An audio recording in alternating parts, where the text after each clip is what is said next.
पाकिस्तान की पूरी दुनिया में पहचान है आप, ऑपोजिशन के लिए तूफान है आप, पाकिस्तान के कप्तान हैं आप, इमरान खान है आप।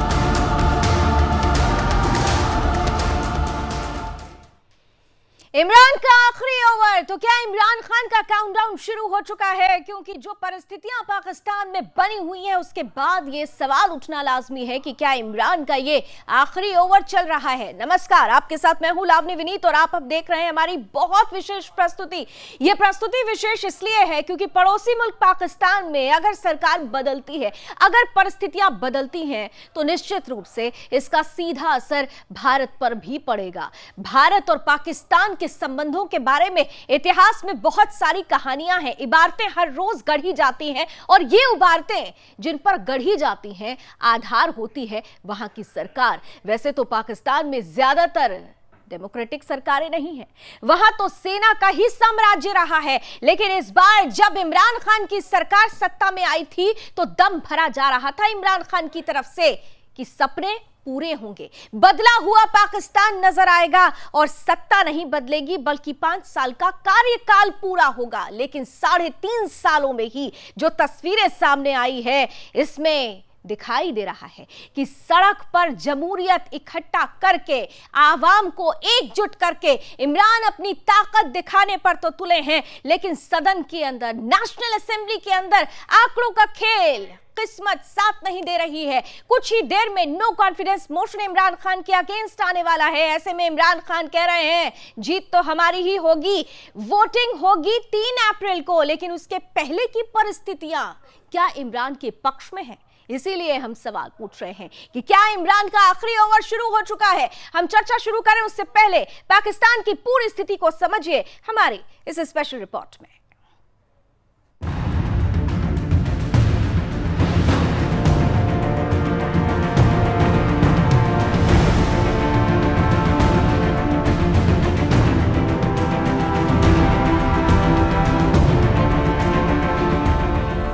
लगातार बढ़ती महंगाई, कर्जदारी, बेरोजगारी से पाकिस्तान के लोग त्रस्त हो चुके हैं। इमरान खान रैलियां कर जनता का समर्थन जुटाने में लगे हैं, लेकिन सच्चाई इसके उलट है।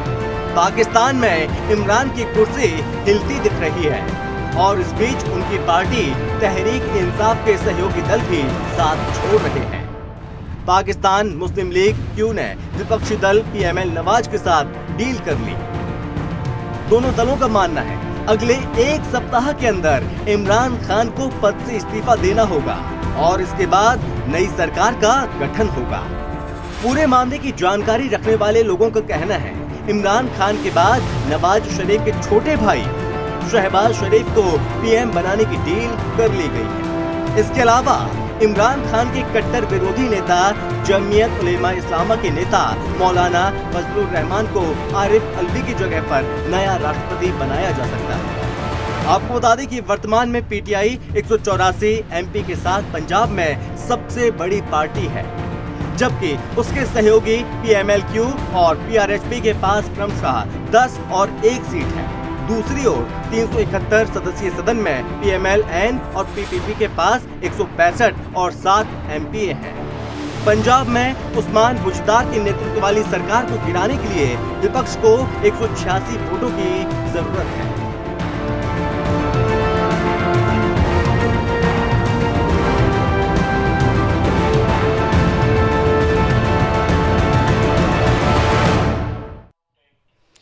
सब आंकड़ों का खेल है और इसी आंकड़ों के खेल में क्या इमरान खान पास होंगे या हो जाएंगे फेल, इसी पर चलिए चर्चा की शुरुआत करते हैं। 2 विशेष अतिथि हमारे साथ आज पैनल का हिस्सा बन रहे हैं, स्क्रीन पर लेकर आइए। स्वागत करते हैं। हमारे साथ जुड़ रहे हैं जाने माने फॉरेन एक्सपर्ट हैं और विदेशी मामलों के जानकार के साथ साथ जाने माने रक्षा विशेषज्ञ भी हैं, कमर आगा साहब, बहुत बहुत स्वागत। साथ ही साथ हमारे साथ जुड़ रहे हैं जाने माने डिफेंस एक्सपर्ट हैं और पाकिस्तान मामलों के विशेष जानकार हैं, वीर चक्र प्राप्त रिटायर्ड कर्नल TPS त्यागी साहब, बहुत बहुत स्वागत सर, जय हिंद। और दोनों से एक सवाल, पहला सवाल पहले कमेंट के साथ शुरुआत करती हूँ। TPS त्यागी साहब, मैं पहले आपके साथ शुरुआत कर रही हूँ क्योंकि देखिए जब हम पाकिस्तान की बात करते हैं तो पाकिस्तान में सरकार कहने को रही, लेकिन ज्यादातर जब से पाकिस्तान बना है तब से अब तक साम्राज्य सेना का रहा। वहां की परिस्थितियां ही अलहदा हैं। आज की वर्तमान परिस्थिति को देखते हुए क्या हम ये कह सकते हैं कि पाकिस्तान अब भी इमरान के हाथों में रहेगा या फिर इमरान का ये आखिरी ओवर है? इमरान खान LBW हो या कैच आउट हो या क्लीन बोल्ड हो, उन्हें तो जाना होगा। इमरान खान को जाना होगा, लेकिन आज की परिस्थिति में और पुरानी परिस्थितियों में एक फर्क है, और वो फर्क ये है कि पहली बार पाकिस्तान में ऐसा हुआ है जब पाकिस्तान की आर्मी के ऊपर भी वहाँ की जनता ने और वहाँ की अपोजिशन पार्टीज ने उंगली उठाई है। नवाज शरीफ ने बादशाह के खिलाफ भी आवाज उठाई है। अब जो दिख रहा है वो अलग है, और जो पीछे है वो ये भी हो सकता है कि बाजवा को ये लगा हो कि अगर मैं इमरान के साथ रहता हूं और मेरी और इमरान की जोड़ी के रहते हुए जी TPS साहब, हाँ, मेरे और इमरान के रहते हुए पाकिस्तान की इकोनॉमी की जो दुर्दशा हुई है, इससे पहले जियाउल हक और परवेज शरफ के समय पाकिस्तान प्रॉस्परस था, लेकिन इनके रहते हुए कमजोर हुआ। अमेरिका से चाइना की तरफ शिफ्ट हुआ, और China is not as good paymaster as America. इनकी इकोनॉमी कई कारणों से खराब होती गई। युद्ध अब जब खराब होती गई तो वहां की आर्मी के ऊपर भी सवाल उठे। जब आर्मी पे सवाल उठे तब कहीं ऐसा तो नहीं कि बाजवा ने ये सोचा हो कि मैं अपने आप को अब इनसे अलग कर लूं, और इसलिए उसने अपोजिशन पार्टी में जैसे डिफेक्शन कराए थे इमरान खान को जिताने के लिए, वैसे उसने अब पीटीआई में डिफेक्शन कराए अपोजिशन से मिलने के लिए। वरना वो तख्ता पलट भी कर सकता था, लेकिन उसने तख्ता पलट इसलिए नहीं किया क्योंकि उसके ऊपर भी इल्जाम लगे हैं। और एक बात ये कि इमरान खान ने चाहे जितनी गलतियां की हों, मगर एक बात है, ऑफ लेट पिछले कुछ महीनों में क्या ये सच नहीं है कि सीज फायर का ऐलान हुआ, उसमें दोनों ही शामिल हैं, इमरान भी और बाजवा भी। क्या ये सच नहीं है कि हम जो एक कंसाइनमेंट अफगानिस्तान को भेजना चाहते थे और पाकिस्तान मना कर रहा था कि हमारे यहाँ से होके नहीं जाएगा, उन्होंने इजाजत दे दी? और क्या ये सच नहीं है कि रूस और यूक्रेन के युद्ध में पाकिस्तान ने वही स्टैंड लिया जो भारत ने लिया? और क्या यह सच नहीं है? नहीं त्यागी साहब, उसमें तो पाकिस्तान की मजबूरी है ना। ये भी तो देखिए कि जो इंटरनेशनली प्रेशर पाकिस्तान के ऊपर आया, पाकिस्तान की आर्थिक हालत खस्ता होती चली गई। पाकिस्तान का कंपैरिजन अगर भारत से होता रहा, भारत ने हर मंच पर पाकिस्तान को उसके दांत खट्टे किए, तो कहीं ना कहीं से अपने आप को वो चमकता हुआ आईना दिखाने के लिए ये तो उनकी मजबूरी हो गई थी। इसीलिए उन्होंने वो सारे फर्दर स्टेप्स उठाए। ये हमने उनको मजबूर कर दिया ऐसा करने के लिए। चलिए एक तर्क और वो तर्क है कि जब हिंदुस्तान की एक मिसाइल पाकिस्तान में जा गिरी, कारण कुछ भी रहे हो, तो उस मिसाइल के बारे में पाकिस्तान ने परिपक्वता का परिचय दिया और उन्होंने कहा मेरे कहने का मतलब ये कि कॉन्फिडेंस बिल्डिंग मेजर ऐसा लगा कि जैसे बन रहे हो, लेकिन इसका ये मतलब नहीं कि हम किसी इमरान खान की जो इस्लामोफोबिया और हिंदुस्तान के खिलाफ हमेशा जहर उगलते रहे हैं उनके लिए कहें। पर हम तो देश के हिसाब से अगर सोचते हैं तो एक stable country is better than A unstable country. और ये क्या कहती है कि इमरान के बाद कोई दूसरा आए तो और वो स्टेबल रहे, ये भी एक बड़ा सवाल है। ठीक है, मैं इसी सवाल को आगे बढ़ाते हुए कमर आगा साहब आपके पास आ रही हूँ। देखिए, पाकिस्तान के लिए जो भी परिस्थितियां बनती है उसका सीधा असर भारत पर जरूर पड़ता है, क्योंकि भारत और पाकिस्तान के संबंध ऐसे रहे हैं। वहां का जो राजनीतिक परिदृश्य रहता है या वहां पर जो सेना का परिदृश्य रहता है, उसका डायरेक्ट इंपैक्ट होता है। आज की परिस्थिति में इमरान खान के लिए कहा जा रहा है कि उनकी कुर्सी खतरे में है। हालांकि वो कह रहे हैं कि 5 सालों तक मैं पूरा अपना कार्यकाल करूंगा।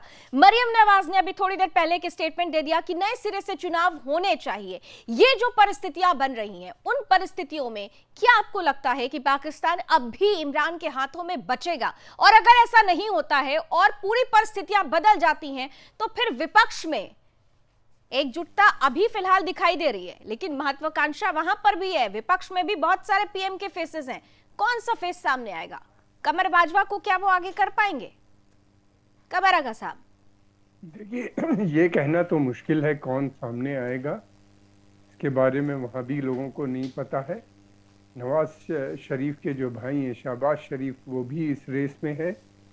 और मुझे ऐसा लगता है कि अगर इमरान खान जाते हैं तो फिर ये है कि कोई दूसरी गवर्नमेंट, इंटरिम गवर्नमेंट किया तो कोई नॉन पॉलिटिकल आदमी से के माध्यम से चलाई जाए 3 महीने के लिए या 6 महीने के लिए, जो आगे आके इलेक्शन कराएगा, या इलेक्शन मोड में पाकिस्तान आ सकता है। इसलिए कि कोई स्टेबल गवर्नमेंट बनने का कोई संभावना नज़र नहीं आती वहाँ पे। और दूसरी बात ये मैं कहना चाहता हूँ कि इमरान खान रहें या जाएं, पाकिस्तान में अब इनस्टेबिलिटी और बढ़ेगी, इसलिए कि आर्मी वो खुद तो कमज़ोर हुए हैं बेहद, और मुल्क को भी उनके पीरियड में काफ़ी कमज़ोर हो गया इकोनॉमिकली, पॉलिटिकली, और इनस्टेबिलिटी भी बढ़ी, यानी आतंकवाद भी उनके यहाँ बढ़ा है और बाहर भी उन्हीं ने बढ़ाया। दूसरी तरफ ये भी है कि वो एक नाकामयाब लीडर के रूप में इमर्ज हुए, लेकिन साथ में उन्हीं ने सेना को अभी जो छवि थी उसको भी डुबो दी। इसलिए कि सब जानते हैं कि इमरान खान सेना के इशारे पे काम कर रहे थे। अभी तक सेना छिप के करती थी, मगर इमरान खान के इलेक्शन में और जिस तरह से उनको इलेक्शन जिता के सेना लेके आई, तो ये साफ हो गया कि सेना के ये सिलेक्टेड प्रधानमंत्री हैं। तो वहाँ पे सेना की भी छवि खराब है और ना ही देश में कोई बड़ा लीडर नज़र आता है जो मुल्क में स्थिरता ला सके। नवाज शरीफ एक हैं, वो मुल्क से बाहर हैं, हो सकता है कि उनको दोबारा से लाने की कोशिश सेना करे, लेकिन वो तभी संभव होगा जब कमर बाजवा वहाँ पे नहीं होंगे, हटेंगे, तभी मैं समझता हूँ ऐसा हो पाएगा। एक बात जरा समझाइए, क्योंकि देखिए जब इमरान खान 2018 में पाकिस्तान के सिरमौर बन रहे थे, जमहूरियत को संभालने की जिम्मेदारी उन्हें मिल रही थी, उस वक्त वहाँ के जो स्टेट एक्टर्स हैं, खासतौर से जो आतंकवादी संगठन हैं, उसमें हमने देखा था कि बड़े इंटरेस्ट दिखाया गया था इमरान खान के नाम को लेकर। तो ऐसी परिस्थिति में क्या आपको लगता है कि अब जो चेहरे अगर आ सकते हैं दूसरे, उनमें भी वहाँ के स्टेट एक्टर्स का भी कहीं ना कहीं से कोई रोल रहेगा? देखिए, पाकिस्तान हाफिज सईद जैसे लोगों ने किस तरह से मुखर होकर इमरान खान के लिए बातें कही थी, हम सब ने देखा था। देखिए, पाकिस्तान बना धर्म के नाम पे है और वो धर्म के जो धार्मिक लीडर हैं वहाँ पे उनका बहुत बड़ा रोल रहता है पाकिस्तान की सियासत में, और आर्मी उनको साथ मिल के काम करती है। आर्मी के जितने भी एक्शन होते हैं उसको मान्यता ये धार्मिक संस्थाएं देती हैं। वहाँ पे कट्टरपंथी धार्मिक संस्थाएं भी हैं और उसके अलावा मिलिटेंट ऑर्गेनाइजेशंस भी हैं, आतंकवादी संगठन भी हैं। 2 अलग अलग हैं ग्रुप, ये उन्हीं से जुड़ी हुई हैं जो कट्टरपंथी धार्मिक संस्थाएं हैं, सब उसी आइडियोलॉजी की हैं। और दूसरी बात ये है कि जो वहाँ के कट्टरपंथी धार्मिक संस्थाएं जैसे जमात इस्लामी, जमीयतुल उलमा इस्लाम, ये इमरान खान से खुश नहीं थे, मगर तालिबान और कुछ दूसरे घटक जो थे उनसे इनके संबंध पुराने और अच्छे चल रहे थे। और सेना क्योंकि साथ में सेना के माध्यम से आए थे, इसलिए जमात इस्लामी या जमीयतुल उलमा इस्लाम ने ज़्यादा इस पर जोर नहीं दिया। मगर इस समय जो वहाँ पे तहरीक अपोजिशन की जो चल रही है, उसमें जमीयतुल उलमा इस्लाम के जो बड़े लीडर हैं, वरिष्ठ लीडर हैं, मौलाना फजलुर रहमान उसमें सबसे आगे हैं। तो अभी भी वो उनके खिलाफ बात कर रहे हैं। काम कर रहे हैं और उन्हीं ने एक नया कोलिशन बनाया जिसके हेड वही हैं। लेकिन ये है कि ये सब छोटी मोटी जमातें हैं, कोई लीडर मुझे नजर नहीं आता जो उनको इस समय रिप्लेस कर पाए।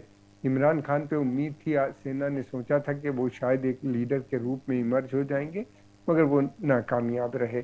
अब उनके सामने सेना दो चीज़ चाहती है। एक तो भारत से अच्छे संबंध बनाने की कोशिश करेगी, क्योंकि बगैर भारत से जो लड़ाइयाँ हैं या टेंशन है उसके चलते हुए उनकी इकनॉमी और ख़राब होती चली जा रही है जी। और दूसरे वो अब ये चाहेंगे कि अफ़गानिस्तान में स्थिरता बनी रहे और उसके लिए भी वो चाहेंगे कि भारत का एक बड़ा रोल है अफ़गानिस्तान के अंदर। तो मैं ये नहीं कह रहा कि वो कोई रोल देने पे तैयार है, मगर वो चाहेंगे कि किसी सूरत से ये फ्रंट जो है उनका जो बॉर्डर इंडिया से मिलता है ये शांत रहे और भारत से रहे। लेकिन प्रधानमंत्री मोदी जी ने साफ कहा है कि दहशत और बातचीत साथ साथ नहीं चलेगी, यानी आतंक और बातचीत का मसले अलग अलग हैं। अगर जब तक के आप आतंक को बंद नहीं करोगे बातचीत नहीं होगी। बिल्कुल, डायरेक्ट कन्फ्रंटेशन हो सकता है अगर ऐसी होगा तो नवाज शरीफ को शायद लाया जाए बाद में। नवाज शरीफ ही ये काम कर सकते हैं, क्योंकि लेकिन वो दो चीज की बात करते हैं। वो ये एक तरफ तो कहते हैं कि भारत से अच्छे संबंध होने चाहिए और दूसरी तरफ वो ये भी कहते हैं कि सेना का जो पॉलिटिकल रोल है वो खत्म होना चाहिए, इसलिए उनका भी लाना उनको भी आसानी से उनके ऊपर सहमति नहीं बन सकती सेना के अंदर। सेना के अंदर भी यानी देखिए, पाकिस्तान की जो कुर्सी है टीपीएस त्यागी साहब, पाकिस्तान की कुर्सी ये कांटों भरा ताज है, क्योंकि यहाँ पर कुछ डायरेक्ट ऑब्जेक्टिव्स होते हैं। यहाँ पर सीधे सीधे एक तरफ आवाम की बात कही जाती है, लेकिन खुश करना होता है उन आतंकी आकाओं को जिनके बल पर पाकिस्तान पूरा चलता है। ऐसी परिस्थिति में इमरान खान की तरफ से एक स्टेटमेंट आता है। अभी 2 दिन पहले जब उन्होंने सड़क पर बड़ी रैली की और एक उनको उम्मीद थी कि बहुत ज्यादा लोग इकट्ठा होंगे, हालांकि बहुत जितनी उम्मीद थी वो तो एक्सपेक्टेशन वो पूरी नहीं कर पाए, उतने लोग नहीं आए, लेकिन जितने लोग थे उनका जोश बहुत हाई था।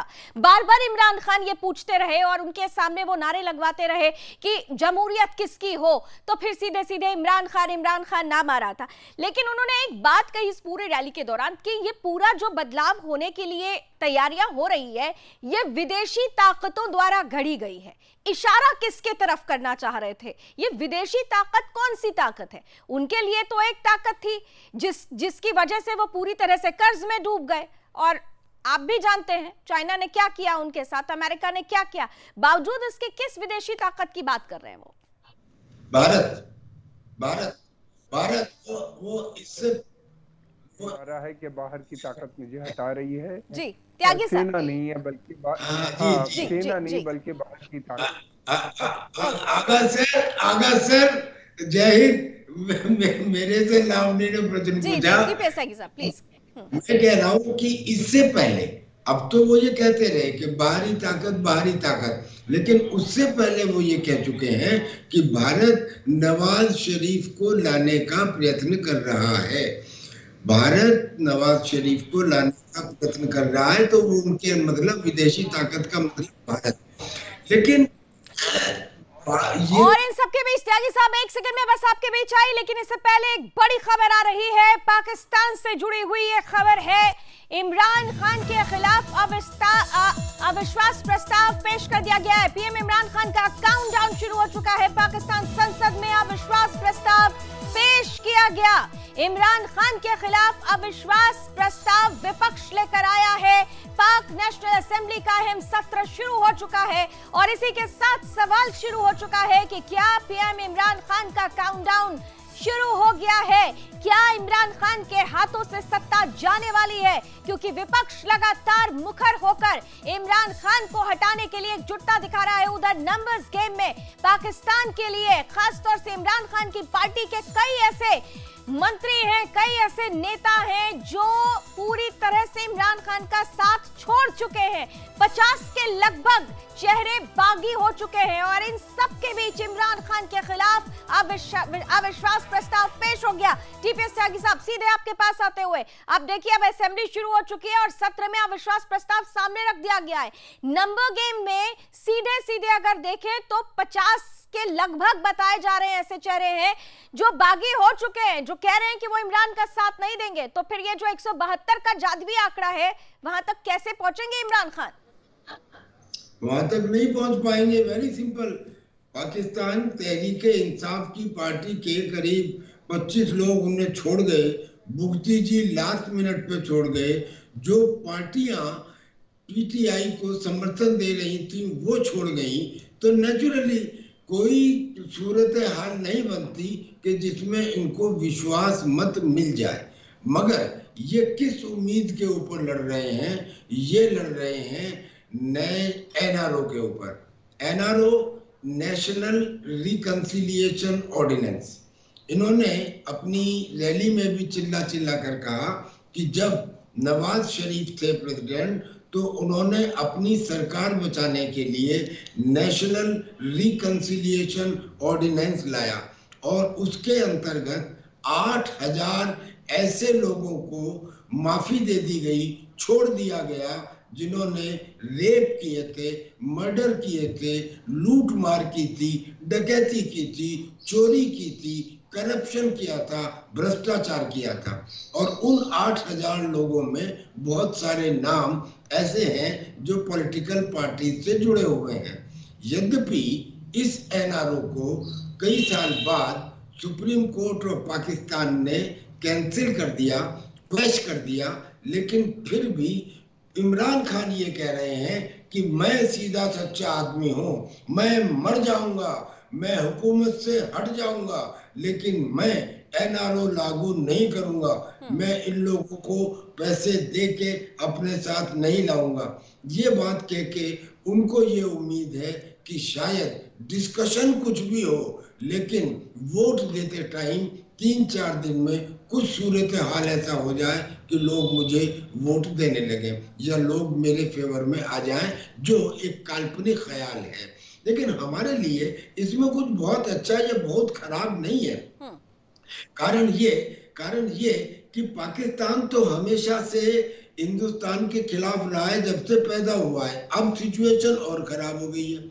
मालूम है आपको, अफगानिस्तान में पंजशीर ने फिर सर उठा लिया है और उस पंजशीर को कुचलने के लिए पाकिस्तान से बाकायदा एयर सपोर्ट, एक बटालियन, इंजीनियर रेजिमेंट और सभी तरह की फौजें भेजी गई थी।